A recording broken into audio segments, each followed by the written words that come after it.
Эне тіліміз бар жеткіз bizim байлығымыз. Қырғыз тілінде мемлекеттің тіл мақамын беруші абдан бір әртектүү іш болған. Анын баары сен білеміз, сеземіз. Ошонымен бірге қоғамдық рухани жаңы басында жаңыша ой жүгіртісінде эне тілін қадірін көтерүүгө тасқарған зор қадам болған. Мына ошол күндөн бери 23 сентябрь Кыргыз тил майрамы катары белгиленип келатат.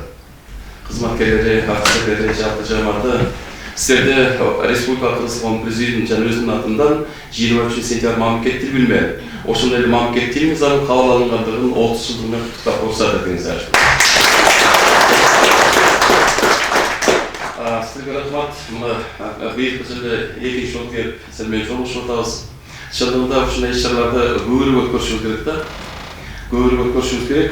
Ошондо сөз могу 23 сентябрь мамлекеттик тил күнү жобосу 21 февраль эл аралык эркиндикти коргоо күнү деп ошол күндөрдө белгилебестен жыл бою ушундай иш-чараларды өткөрүш керек да. Баягы сен күйбөсөң, мен күйбөсөң ким күйөт дейт. Кимибиз кайсы кесипти аркалабайлы, кайсы жерде жүрбөйлү, баары ошол тилибиз үчүн күйүшүбүз керек. Себеби тил деген бул улуттун жүзү деп айткан Чыңгыз Айтматов. Анан тил деген бул адабият, тил деген маданият, тил деген бул каада салт, үрп адат бар ошол.